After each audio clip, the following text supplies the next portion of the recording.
investor. I was at for many years. I had some very large moves there and apartment. Just to put that in some perspective, Fidelity is still really known as the leader in fundamental investing, which basically just means you try to figure out what's happening in the world and connect that to your investing decisions, as opposed to trading blips on a screen. So it's a very corner of the investment world, and one that I feel is actually pretty aligned with what I'm doing now. Oh, and in the middle, I went to divinity school, which is a little bit unusual. So after 20 years in finance, I earned my master's in theological studies over at Harvard a couple years ago, which is about the time that I met Joy.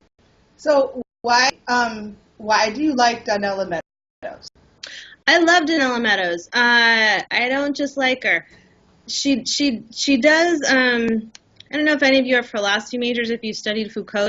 She's a little bit of the same loop-de-loopiness in her sometimes, but that's kind of the whole point of thinking of things in systems, is that the connections never really get to an end point. There's just this constant iteration. What I love about this particular piece that I think you read today, did you do the leverage points in a system summary? Yep. Okay, awesome. What I love about this particular piece is it takes a huge wealth of systems thinking knowledge and actually squashes it into a pretty small footprint.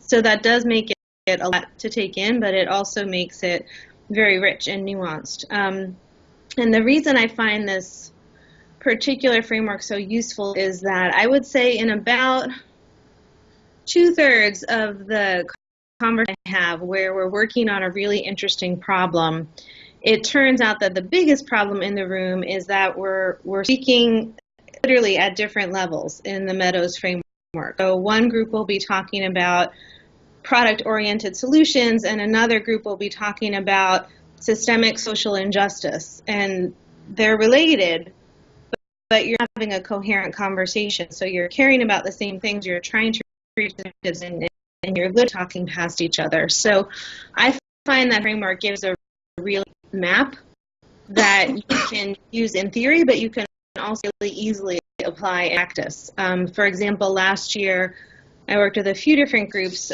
who were in the middle of fossil fuel divestment discussions, and that's a perfect example. So often you would have investment specialists talking about transaction fees for divesting or theoretical opportunity cost, and you'd have another group talking about moral impact. And they didn't always disagree, interestingly enough, but they weren't having a conversation, even in the same room, kind of talking about the same topic. So having this map in mind makes it easy to match the conversation. So first, talk about moral imperative. Then we can move on and talk about products. Or sometimes it's the other way around. Sometimes, Joe sometimes use this language of a tree, right? Sometimes you can't get to the roots. They're too hidden, they're too hard to access, and you actually want to start with something really visible, intangible, and small, like the leaves on the tree. Other times, you can mess with the leaves all you want, and if you're not ever getting back to those roots or something closer to it, the leaves alone aren't maybe going to get you the solution that you want. So I'm going to stop talking there. What would be helpful? What would be helpful? Do you have any specific, wrestling with this? I kind of just had a question that was kind of more towards your work, I guess. Can you hear? I can. I was super interested when I was looking at the page about the biomass aspect of what you do, and I was just interested in what kind of strategies do you extrapolate from the biology of our world. Yeah. So biomimicry This is rare. I haven't figured out. Oh, okay. There's more people. Hi. Biomimicry has been a really helpful framework. I was drawn to it partly because in some ways it reflects the wisdom of Meadows' framework in a way that is for many people much more and easy to grasp. If you're I was in Cleveland, for example, a few months ago, and ended up speaking about this Meadows framework in if people are into it, they tend to be really into it. But for folks who aren't systems science thinkers, this is a little daunting to jump right into this framework. If instead you literally look out the window and start talking about the forest or the meadow or the meadow, or the river ecosystem, that's lived experience for people. You're living about their home. And so there's a sort of key human element to using biomimicry, in that it is so familiar, even if people have the discipline, the content is so familiar. Looking to nature as a source of wisdom as opposed to a source of harvest is a pretty terrific one. So investing, that leads to interesting questions, and I've used it in some cases to make pretty investment decisions. For example, I mentioned in passing this funds of funds issue, but it's pretty popular in finance these days, especially for individuals, to offer solutions, maybe in quotes, that are really just little synthesized pieces of other things all bundled up in a wrapper. And so you buy, it's like buying processed food, right? You're buying this complete solution theory that you could just microwave, essentially. But it's not always very nutritious. It's often very expensive. It's got actually a lot of the same challenges that ultra-processed food sometimes has. And so sometimes biomimicry in a very direct decision-making capacity, where it has been much more provocative and sometimes more challenging, therefore, for me, is it gets to some of the biggest questions for finance and really for us in general, such as how do we think about growth? Growth is not inherently a good thing.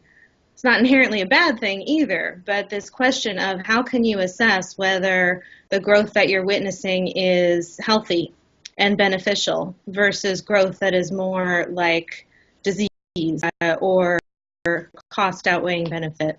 That's something that's not really allowed in a lot of conventional economic thinking, and definitely not allowed in political conversations. But it's really the essence of what we need to figure out, I think, as a society. And biomimicry, it's familiar that it's comfortable, and it's also just separate enough from where the specific harsh context is that it gives people a little bit of space to be able to see, like, oh, I do know what healthy looks like.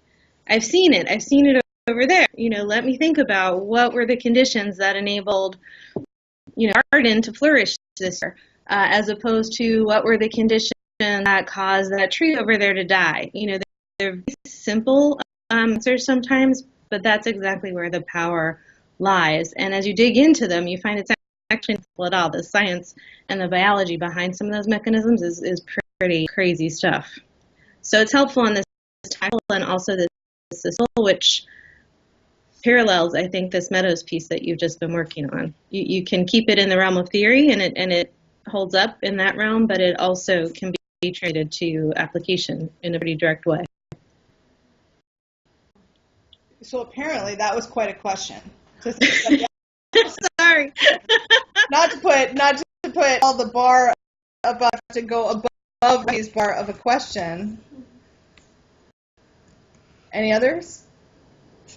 Yeah, Maya? No? Yeah, Gabby.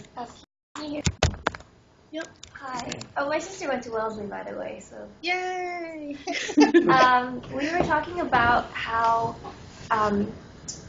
they ordered the different leverage points, and how you were saying that number one, which is like changing the paradigm, for example, like while it could create the most change, it's not like changing the way we think. Like that's not so easy to do. So as we're choosing what numbers we want to put in our theories of change, how would you suggest like going like feasibility but also impact? Should we just like stay in the middle because it's average? Oh yeah. Oh, that's a hard one. Average. Yeah. Yeah. That's been your average. What kind of slogan is that? Go for average. It's a Wellesley slogan. Oh, wait for it. Oh my goodness. So I think actually Joey posed you a trick question, because while it's really helpful, to dive in deeper into various layers to kind of further your own thing. The fact is, any time you're actually doing something in one of those layers, you're impacting the whole chain, right? That's kind of the point. So I always actually have to admit, when I use the Meadows framework in most contexts, I sort of squash her layers into just to make it a little more manageable for people. And I even go so far, this is sort of heresy, but I go so far as to kind of say it's small, medium, large sometimes. Are we going to pick our strategy or philosophy today? And they all kind of interrelate. So I like having a mix is maybe the easier there, and I think having a mix. If you didn't catch that, that was a simultaneous pen clicking, everybody breathing a little bit. Oh, small, medium, and I can do that. Well, and I mean, on that front, I do think it's, if you're trying to test out, a set of ideas or a theory or an application or just anything you really care about in the world, I think that's a good test, right? If you take a layer that's pretty tactical and see if that aligns with something that's somewhere in that meso layer, and then see if that aligns with like the actual paradigm shift you want to eventually enact. Like if those line up in a way that feels really robust, the odds are good that you're on the right track. I worry sometimes that if you pick, I've seen a lot of investment folks, for example, who pick all things on those tactical layers, and depending on how you do what it is you're doing, it may not have anything to do with the change you're actually trying to promote. And so I think, for me anyway, I try to spread out and see if my ideas hold up across those layers. Joy, is that going to give everyone like a C-? Because I don't want to put anyone on the wrong path. I think what was cool about that is it's both and. They are large, medium, and small. They aren't this specific. They aren't this complicated. They aren't always in this language. They don't always show up in a bathtub. But I think the second piece is you are actually always looking at all of them.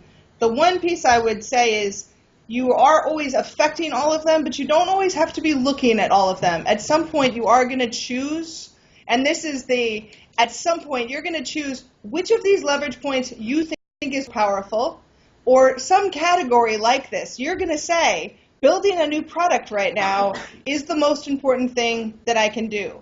Or changing mindsets is the only thing I can do because products won't happen until I change the mindset. Mm-hmm. And you're always playing those off. And the good news is there's other people in the world working on stuff. And so being able to say there's all these people working on mindsets, so I can really focus on the data that's tracking where the trucks are. Mm-hmm. But you sort of have to trust that other people in the world are going to work on other things, and it's all going to, right? This isn't like an engineering game where we're all going to sit in a room and design the perfect. This is human beings going out and doing. Does that make sense, Katherine?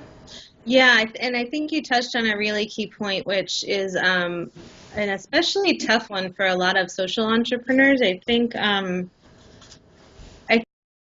tendency, the whole weight of the world upon our own individual shoulders. And I know it's heavy. Gosh, the odds are pretty low that you're the only person in the world who cares as passionately about something as you do.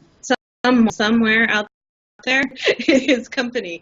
And so this idea of not only looking at the system in terms of the changes that you want to enact, but looking at the system that is already working towards the same ends that you are, I think sometimes we forget that those are both already intertwined as well. And so, for me, for a long time, I was still embedded in a pretty conventional corner of finance, and it really did feel like, uphill all day, every day, because within my little tiny world, I really was the only one in a lot of conversations and a lot of meetings to be advocating for certain points of view.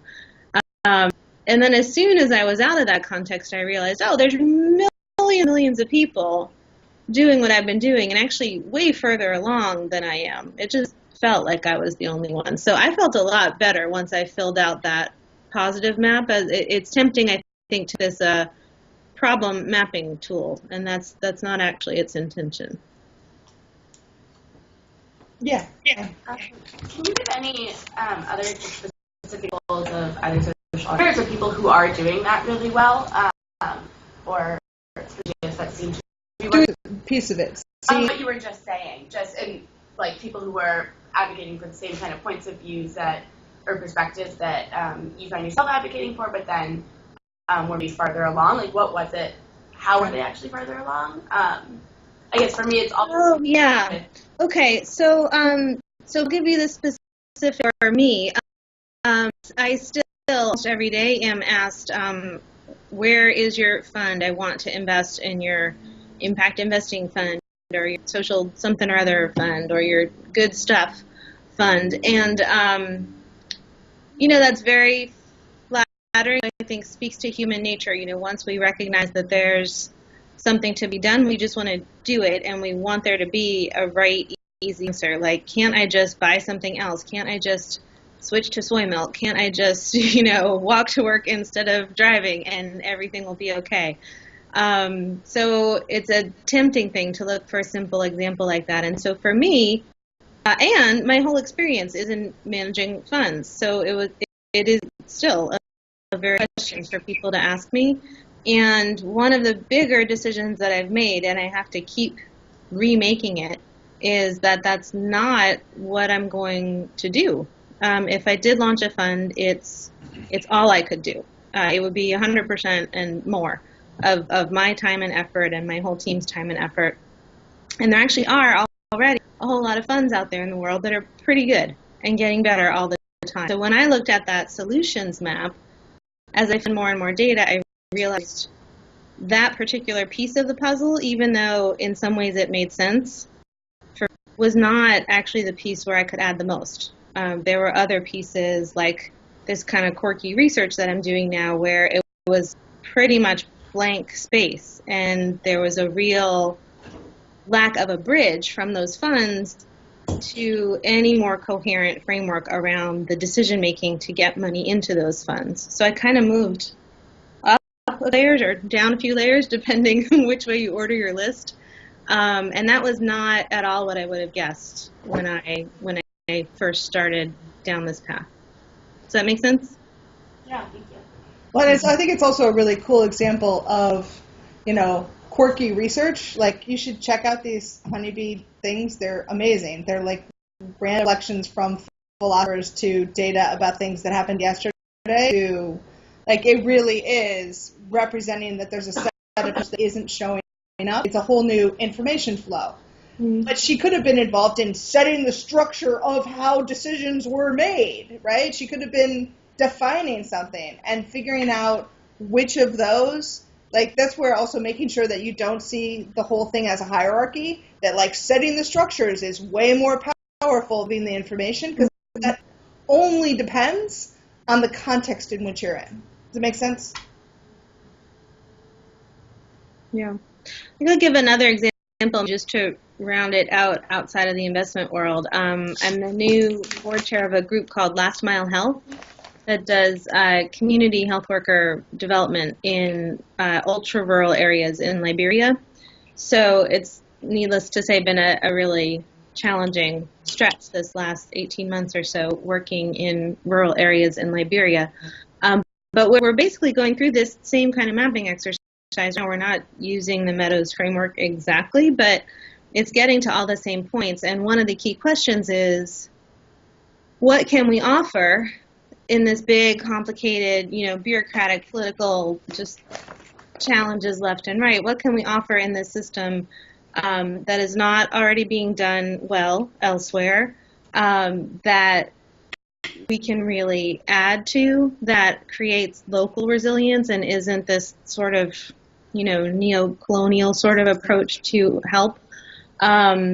It's basically all these same questions. And what started out as this also, I think, speaks to the relationship. So the mission all along has been to reach people in last mile villages because there is no care. But you can't just do that overnight, right? So the program actually started with HIV compliance and treatment in rural areas, because that's where the opportunity was initially. And from there, we learned about a whole bunch of other opportunities. And from there, we gained a lot of other support. And so now they're completely different. They're providing first-line treatment across all the top 10 years. That wasn't the initial plan. And if it had been the initial plan, we might never have gotten started. So there is always interplay between what's needed and what's possible at any moment in time. And as hopeful as I am on the what's possible side, when you wake up on any given Tuesday, you're not that high that the pin will be changed before sundown, right? So if this is your goal, what do you actually wake up and do in the morning is a pretty crucial one. And for me, Meadows make that a less daunting. Just building on that quickly, the other piece they read for today is Kramer's on strategic philanthropy. Oh, okay, yeah. So since they're just getting used to, right, a lot of them imagined themselves more in the nonprofit role, entrepreneurship role, and the hardest part of my class is figuring out you're in the money role the whole time. You don't get to leave the money role. But you've always been in your career, you've been in the money role, and now you play a philanthropist role in all kinds of settings and a board role. What is important in sitting in those roles for you? And do you want to relate any of that to the debates around strategic philanthropy? Ooh. And I'm curious what you have to say. I asked you this. Yeah, this is a very about it. Big, important conversation. I didn't mention that I'm on Joy's board at Criterion, so it's even more interesting. I think one of the most common and most dangerous situations, I think, is when we start looking at these roles as too separate from one another. I worked in a lot of settings where a huge amount of time and energy spent on pitching different ideas, right? It's kind of a marketing approach, but not in a wholesome way. It's more, how can we slant this to make someone else align with us? And I do think one element that comes through in Meadows' writing, because writing in a time crisis is it can be read very cynically, I think, about, here are these giant entrenched power structures and, we need to dismantle them because they're evil. There's a little bit of that I think can be amplified along those lines. And I find that line of thinking is pretty prevalent throughout all our different sectors. So investors think that company managements are trying to lie to them. Company managements think investors are trying to steal from them. Philanthropists think that, if only they ran the nonprofit world, things would be in a jiffy. Folks who are in the nonprofit world think philanthropists are, greedy evildoers who have maybe finally seen a glimmer of light, trying to cleanse their souls. Like these are caricatures, but they're not without more than a grain of truth, I would say, if only because they're embedded biases in this system that we're working in now. And so one thing I love about this last mile health group example is that they have consistently said no to things that just don't align with what we're trying to do and why we're trying to do it. Before I was on the board, for example, they had a real decision point. There was huge money being offered to extend a program, this HIV compliance program, into an urban setting where there already were a lot of resources. They weren't all working as well as they could. And the money was there, and it was kind of like an easy win, right? You could have gone into this urban area and extended the program that you'd already been successful with in the rural area and made a couple of big donors really happy and a few government officials who were important. And the organization had become more and more committed to reaching these ultra-rural communities. So you had this, it really was a literal crossroads. Like, are you going to turn towards the city or are you going to turn? There is no road. And they decided instead to go to the most remote, way off in the corner of Liberia, in a place called Kump. And they convinced a much smaller pool of donors that this was worthy just to try, to see if you could get care that was responsibly given and locally provided to a place that extreme. And so instead of getting bigger quickly and going kind of for the growth path and having all the charts go up and to the right, they took 2 years and the charts didn't go to the right. We got support for the ultra rural option. And sure enough, it took a little longer, but we got more support and bigger support and reached people who never would have been reached. If we had gone their path, again, that small group of folks would have been happy, but we wouldn't actually been serving who we were trying to serve. And so that's what convinced to go on their board. That was, 5 years ago now, because it showed me that the leadership there was not acting out of fear or a sense of scarcity, even though they were operating under conditions that were terrifying and genuinely scarce. Many of the things you would wish to have in the world. So I just figure if they can operate with courage and this sense of abundance in an environment that does not overtly offer either of those, it's the kind of group I want to be aligned with. The rare thing. That was a very roundabout answer, Joy, but I worry when we make these silos even more. Yep. Silos. That was a brilliant answer. Discuss that fear. Just get it. Yeah, I do a lot on fear. What do you want to know? And sort of what they weren't guided by what would have happened had they been, and where that type of fear sort of cripples other groups. Yeah. Sometimes I describe my divinity degree as a 2-year master's, and sometimes I describe my 20 years on Wall Street as a 20-year experiment in fear. I really, I think the most powerful motivator. Everyone is so, it's so much sexier to talk about greed, but I think greed is just a specialized fear.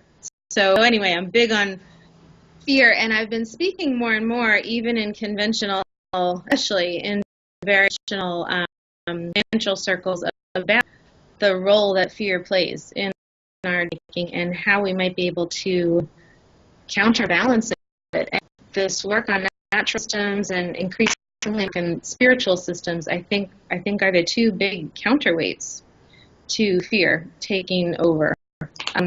So in the example I gave last month, I think if they were ruled fear, then the easy thing.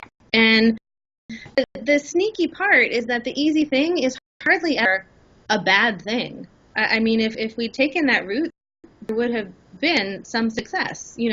Folks would have gotten better care in this urban setting, and I'm pretty sure, just knowing the group and how good they are that, compliant been better, lives would have been saved. So it's not like that was a bad choice. And this is where things get hard pretty quickly.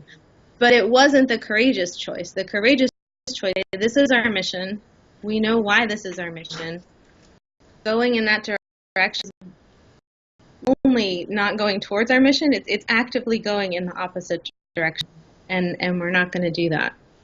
So I think that's the challenge. It's easy to paint a picture of good versus bad, like someone had this big right versus wrong choice and they made one out of fear and it was like the evil choice. But what is way more common is just making the comfortable choice or the easy choice in a circumstance where you actually still could do the courageous thing. The difference, that's a real art. Sometimes you don't know until years later looking back. So it could have just easily happened that this group said, no, we're not going into the town. And the government said, forget you, stupid last mile health. You have no support from our end, and the 3 key donors maybe wouldn't have stepped up in time, and the whole group might have just disappeared. I mean, it happens all the time. So courage does not always lead to success, and that's why we're all afraid. Yeah. So it's there you go. We're not crazy. No, I mean this is the thing. A lot of folks, especially in finance, because there's all this work in behavioral finance, and fear is betrayed as basically being stupid, right? And so the idea is, your fear is dumb. Stop doing that. That's not true. And fear is there for your own survival, literally. So it's valuable, and sometimes you actually should listen to it. But distinguishing when be courageous is kind of everything. So we have one more question. I know you had to go at 1:45. So. I do, yeah. I've got a couple minutes. Okay. So my question was kind of similar to that. It seems like in philanthropy, there's kind of this tension on whether or not it's a business, and sort of if you should run things with business ideals, and sort of business is less about risk and more about growth, And so it seemed like from the readings, it was kind of unclear if a philanthropic organization or philanthropic investors should go with financial principles or should go more off of the ideals of the organization that they set forth previously. So sort of, could you talk about the tension with business and philanthropy?